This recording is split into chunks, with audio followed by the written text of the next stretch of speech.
Well, hello everybody. Welcome to another episode of Millennium Live. It's great to be back here. We have a great episode lined up for today. We're talking with a very great partner of ours who can share a number of amazing research in the recognition space. This is dedicated to our audience who may be attending the transformational CHRO assembly and benefits leadership. We are welcoming to the podcast today Gary Beckstrand. He is the vice president of the O.C Tanner Institute and author of Appreciate, Celebrating People, Influencing Greatness. Gary, thanks for joining Millennium Live today. It's great to have you here. It's great to be here, Connor. Thanks so much. So I want to dive in, especially I want to learn more, as our audience I'm sure does too, about the research that is done over at O.C Tanner, specifically in the O.C Tanner Institute, and I know that's what you work on primarily over there. So just to kick things off, could you tell us a little bit more about your research specifically and this year's Global Culture Report? Yeah, I'd be happy to. Every year we do extensive research, generally speaking, to just understand workplace culture and the employee experience. But given the last few years and everything that we've gone through, we were really interested this past year of better understanding employee sentiment and what organizations can do to create workplace cultures where people want to join, do their best work and stay. And so we set about to do that. Our research was influenced by over 36,000 employees, leaders, and HR stakeholders across 20 countries. And we really want, again, to kind of dig in. And I think one of the things that's unique about what we do is all of our research is based on the employee's point of view. And I think that can be really helpful as we work through current issues and issues that we're going to, challenges facing in the future, that we'll face in the future as well, to really always have that employee perspective in mind, to make sure that what we put in place and initiatives that we develop and implement are really, hopefully, addressing those things that are most important to employees. Great. And this is a very important part of the workplace, especially today. And you weren't lying about the size. It's the largest annual study of workplace culture from the employee perspective, which over 40,000 perspectives gathered. So that is quite the research. Could you dive in about the where employees want to go and where they what they see and what they're looking for when it comes to this workplace culture? Yeah, absolutely. Really, I guess if you were to put an overall theme to our research, which I should have mentioned earlier, we take much of that data and we publish annually the Global Culture Report that you referred to. And so I'll be referring to some of that information that was published in our 2023 edition. We actually launched that to the market in September of last year and have been receiving really good feedback on some of those insights. So again, if you were to think about what's the overall theme, it was this notion of community, which is really interesting because the data is pretty clear that employees around the world are craving a sense of belonging and meaningful connection. And that makes sense, right? Given what we've all experienced and some of that disconnection or isolation that we've gone through. We essentially want to be part of something bigger, to feel that we matter, that we're making a difference. And simply put, we want to be part of a community. And I think that's really helpful for organizations to understand, especially as this sense of community, traditionally where we have received that in the past, some of those sources are kind of deteriorating, if you will, or not as accessible as they used to be. And I think employees are looking for their organizations to kind of fill that gap, given, we spend most of our working hours, our waking hours actually at work. And so community is really important. It's different than workplace culture, but they're synergistic. While community is that social operating system that defines how we interact and work together. It's community that unites us, brings us together, holds us together, if you will, around common purpose. And I think that's an interesting way to think about community. It's the simple definition is belonging with a sense of purpose. And when employees have a strong workplace community, our data would say, for example, that one of the data points is you will see an 8 times increase in the odds that employees feel like they belong. And it's that sense of belonging that leads to other important outcomes, reduced retention, increased retention of 43%, or increased intent to stay or estimated tenure, if I remember correctly, of 84%, and a significant reduction in burnout. So this notion of building a community where people feel like they belong and are connected to purpose is really important, and that's what employees are looking for. Now that employees are in a specific organization, what are, and you already touched upon it, Gary, but some of these within the community looking to be fulfilled, and in doing so, what are the most important factors that contribute to employees choosing to stay within an organization? Not too long ago, we were hearing, quiet quitting. We were hearing, those Yeah. jumping around from job to job. What makes an employee stay or want to stay, or in terms of recent news, leave their organizations? Yeah, it's a great question, because for the first time that I recall, really since the spring of 2022, millions of employees have voluntarily left the workplace, right? Left their jobs, quit their Yeah. jobs in search of something better. And many of those folks didn't really have another job to go to, which is Right. interesting, right? And I think part of that was this notion that I just need a change. And as we looked at that and asked questions, and our research would indicate that the term that we came up with that seemed to resonate at the end of the day is employees are really looking for an overall fulfilling experience at work. And historically, we've talked a lot about engagement. And typically, engaged employees don't leave the workforce, but this was different. It wasn't just our, poor performers or those that were disengaged for various reasons leaving. It was people who we would traditionally measure or consider as highly engaged leaving. And so we thought there's something different. There's something maybe deeper than how we've looked at it in the past, or how we've thought about engagement. And what our data said is this notion of fulfillment.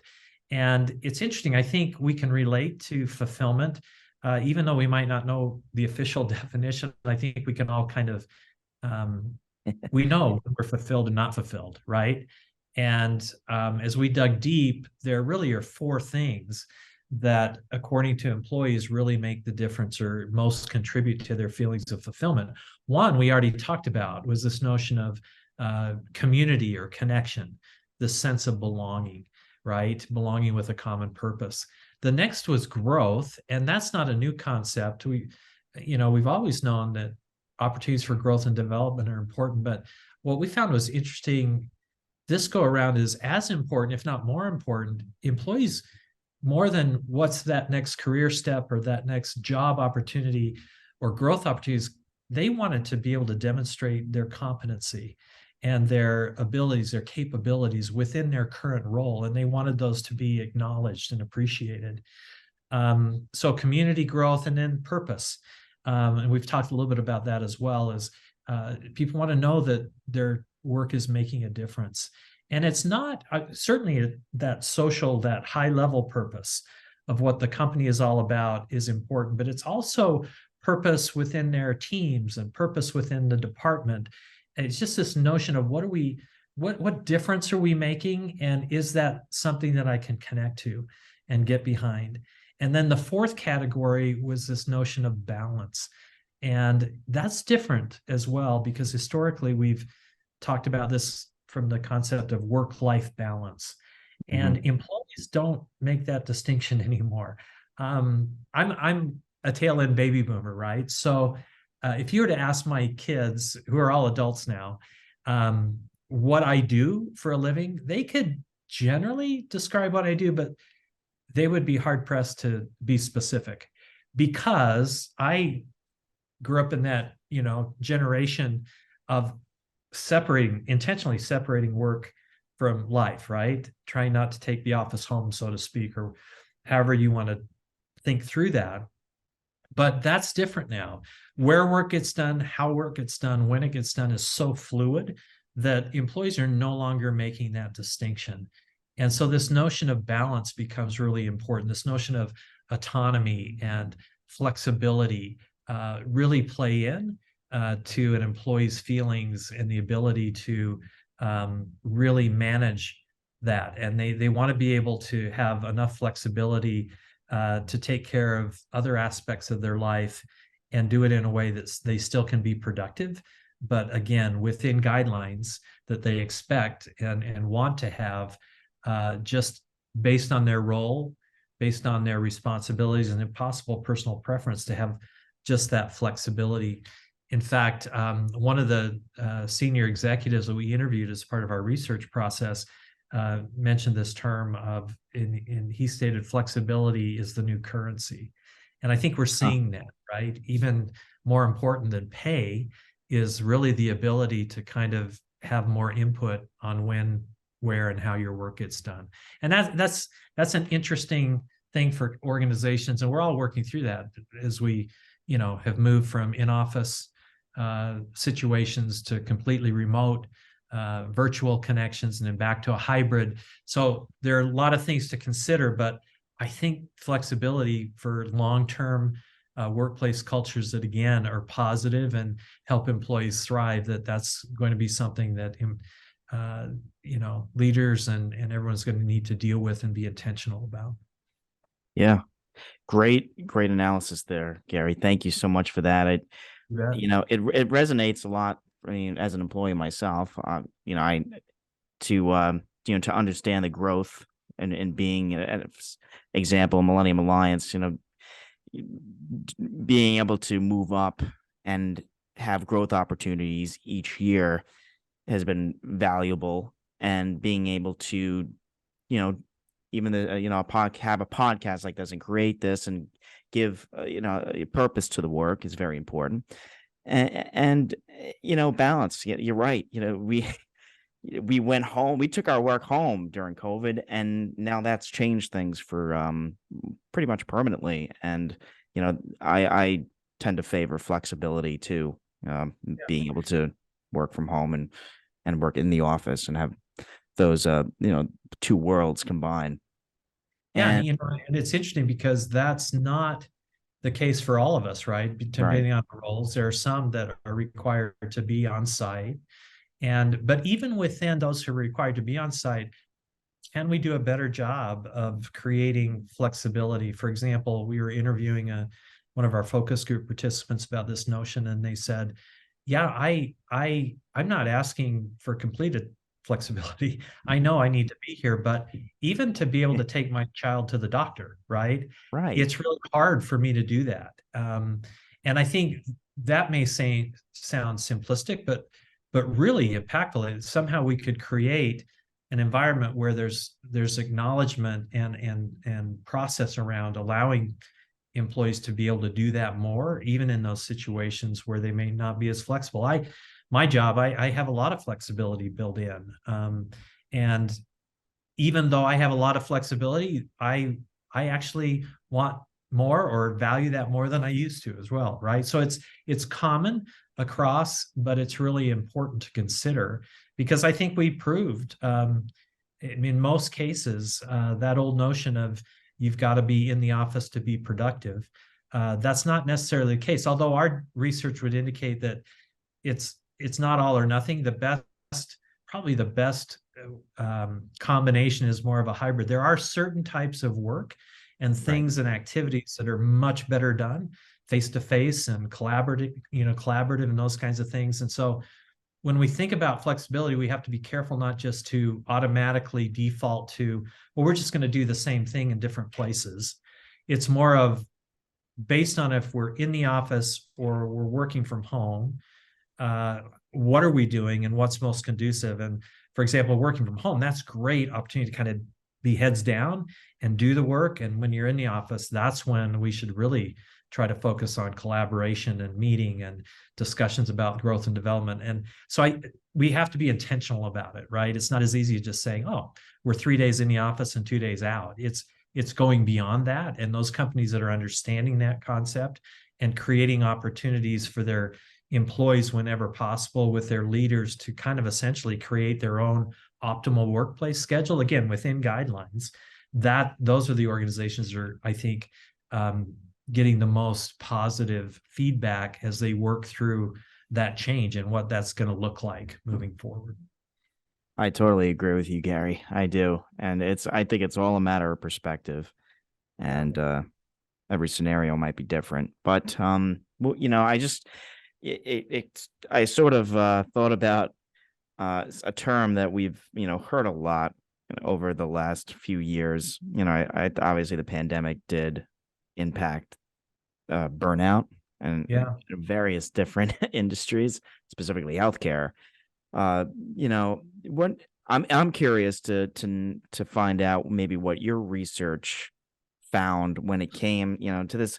It's an ongoing problem, and it happens to, in pretty much any industry. What's really going on, and what are the findings behind burnout? You're right, Connor. Unfortunately, burnout is alive and well for a lot of us. And that's a natural outcome based on the challenges and things that we've experienced.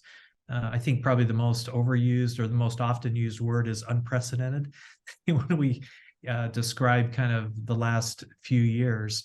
But what was interesting to us is while burnout has always been an issue, and we expected burnout to increase and to be at higher levels, for the first time ever, leader burnout, especially among mid-level managers, was much higher than employees in general. And that's usually not the case. Most of the time, leaders, for a variety of reasons, tend to be a little bit more resilient and not experience the same degree of burnout than employees in general. But that was just the opposite this year.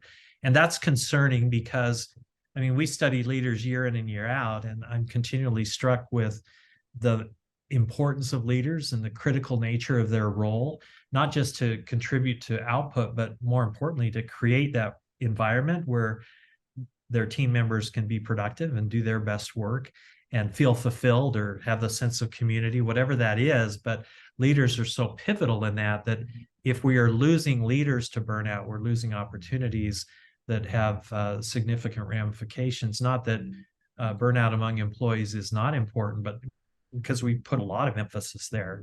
And I think one of the reasons leaders are burned out is because all of our efforts through the challenging times we've been through is to really focus on, again, the employee experience. And we just haven't realized that leaders are employees too.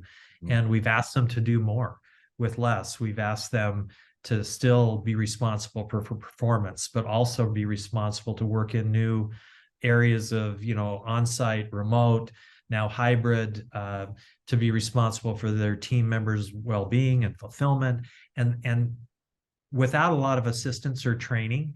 And I think that's important to understand that, yes, we do rely on leaders and we can expect more. That's part of that responsibility. But at the end of the day, I think we've forgotten to acknowledge them and their importance and their critical role, and not just the work they do, but how they do that work that uniquely contributes to help things keep moving along. So that was interesting. I think we have to really, this year, 2023, and probably beyond, is we've got to find ways to find relief, if you will, right? Or right. To fortify those weary leaders and kind of help them reconnect and buoy them up. So I think that's going to be a topical issue around burnout this year. Yeah, and it needs to. And it was surprising. You did hear how many C-level executives and just managers just getting up and leaving. They were done. And I know it contributes to perhaps needing a change of scenery, but the amount of work and the amount of stress that once again, you take home with you, that could Yeah. be that certainly is a big reason. So Gary, I want to put a little bow on this and, really kind of turn into this recognition stage. What did you find that would help, build those stronger communities within the workplace, increase that employee fulfillment and help reduce burnout, especially among those leaders? Yeah, well, let me start with, this notion of fulfillment a little bit.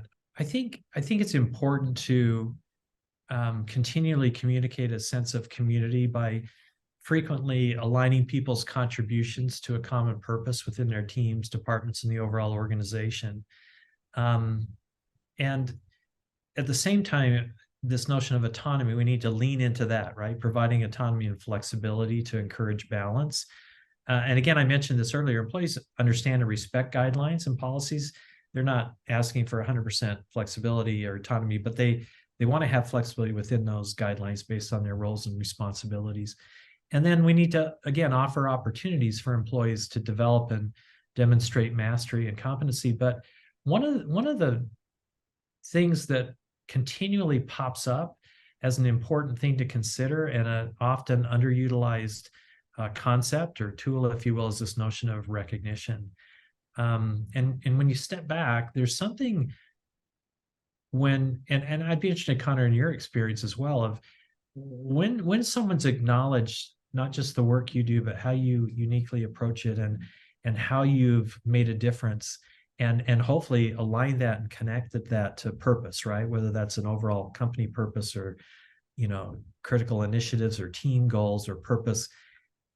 There's just this connection that takes place and people feel understood, they feel valued, and that creates and contributes to a sense of community. It contributes to the sense of flexibility, and the data is really clear. I mean, if we had time, I could list all of these data points in terms of people who feel appreciated and acknowledged. They have a higher sense of community, flexibility. Their intent to stay goes up dramatically because, again, we're all looking to understand and to feel like we're making a difference. And that's just so important to workplace culture. So recognition, it's not a new concept. And actually, it's a lot what our company does to help other organizations. And so I don't want to suggest that it's the end all or the silver bullet to solve all of the issues, but our data is clear that, boy, there's upside to really taking a holistic approach to recognition, to ensure that everyone can participate, to give and receive and observe it for a variety of reasons. Just real quickly, I mean, there are a lot of best practices out there, but one way you create that holistic is you provide different opportunities. For example, opportunities to encourage effort, right? It's those pats on the back, those thank yous, those e-cards, really provide opportunities for your people to frequently encourage efforts, right? To say, too often we wait till the end of a project or till a result is done, but we miss the opportunity to encourage along the way. And those can be facilitated by low cost, no cost kinds of things that are higher frequency, on the spot awards, et cetera. And then when someone goes above and beyond and achieves the result, we need to acknowledge that and reward that result, whether it's, I don't know, exceeding a quota or approving a process or beating a deadline, whatever it may be. Those tend to be less frequent and maybe a little more formal, and we surrounded their strategy around it and our report and different data that we do. If you're interested in learning more, you could, our listeners could go in and get more into the depth and the details. And then the last element is this notion of periodically recognizing someone's full body of work or contributions over time. Historically, we've referred to those as service awards. We like to use the term celebrating careers, but we're not acknowledging how long you've been there. We're acknowledging, hey, at year 1 or 3, 5, 10, and beyond, Connor, we're recognizing what you've done and the full body and how you've made a difference. And it just acknowledges kind of holistically. And each of those 3 areas of encouraging effort or rewarding results or celebrating careers differs in frequency, visibility, and award strategy and all of that. But they also each contribute distinct benefits that, when combined, provide this critical mass, again, where employees are giving, receiving, or observing recognition regularly, because we want recognition to be become part of our culture and to be integrated into our workplace culture, so that it moves from something that we do to become more of a reflection of who we are and how we operate, and the genuine appreciation and acknowledgement and of people and those with whom we work. And again, when you think about what we talked about in terms of community and fulfillment, what we've experienced over the last few years, just finding ways to acknowledge and appreciate people goes a long ways to create, again, an atmosphere where people will do their best work and stay and want to be part of that, and even during difficult times figure out how to work through those challenges and come out the other end that much further ahead.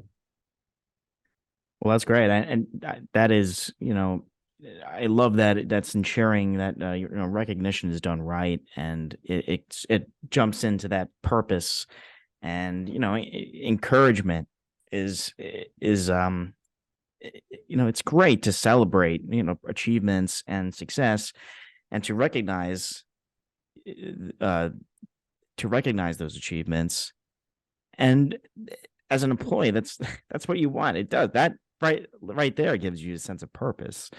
So, I don't want to keep it too long, Gary. I just have another question or two for you, but I found this great quote from you that cool.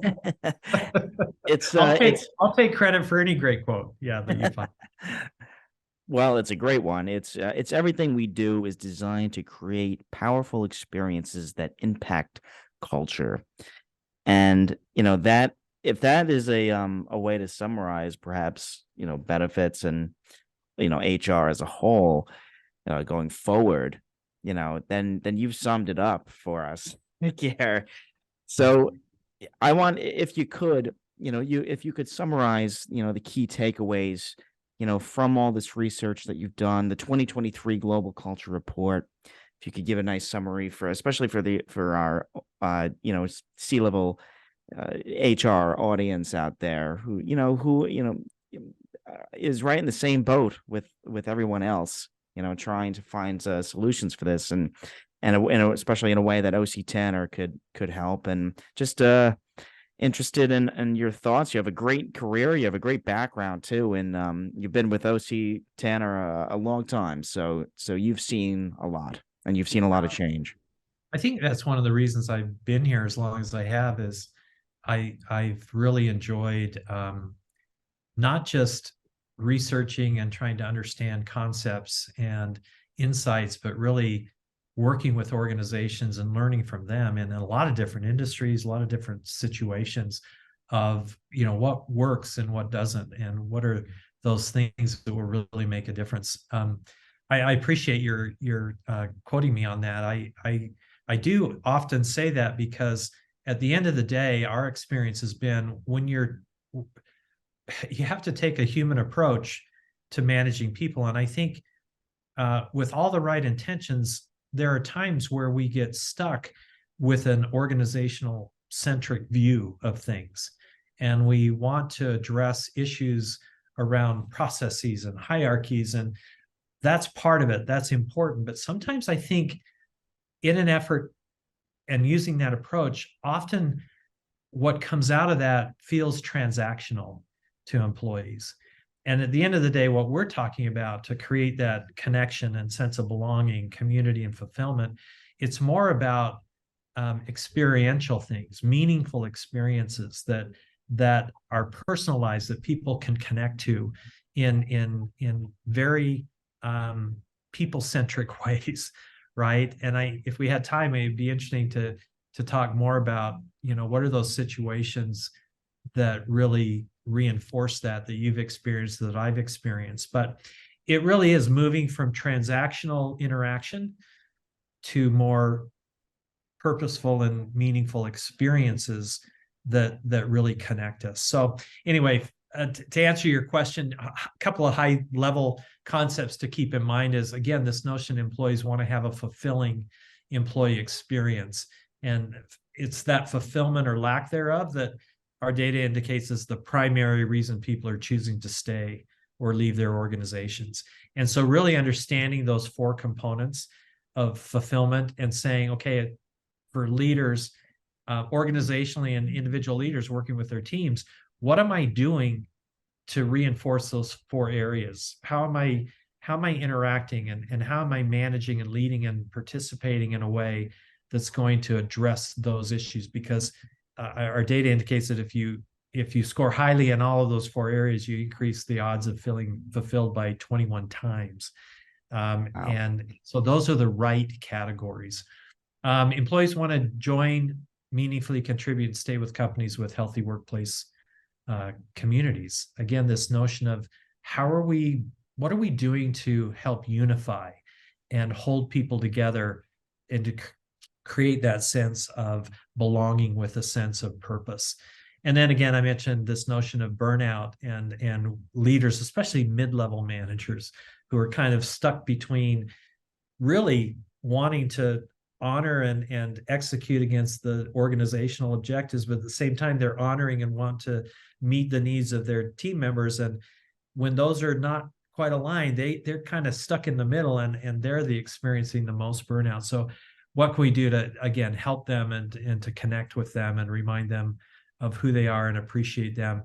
And then the last is, again, providing employees the ability to recognize and make that holistic, to encourage effort, reward results, and call out the full body of work periodically to celebrate those careers. And again, recognition, more than anything really done well, strengthens community and fulfillment, and leads to higher retention, all of those good things that we're looking for, but all for the right reasons, right? In terms of, we appreciate you, we acknowledge you, we understand, and even during hard things, people can connect to that, because we all have to deal with realities, right? And sometimes change is difficult, but if you feel like you're part of something and you're valued, you're going to be much more resilient. And I think moving forward, change is the constant, right? And maybe that's an overused term, but I just think this isn't over. We're going to continue to have to figure out how to proactively be resilient. I think some of these concepts that we've talked about can be helpful in that regard.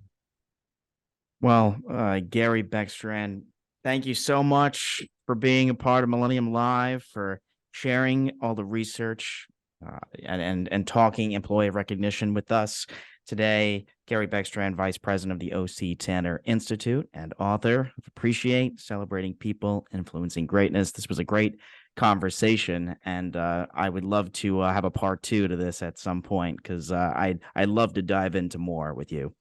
I'd love that too. And again, Connor, thanks for the opportunity. Pleasure being with you today.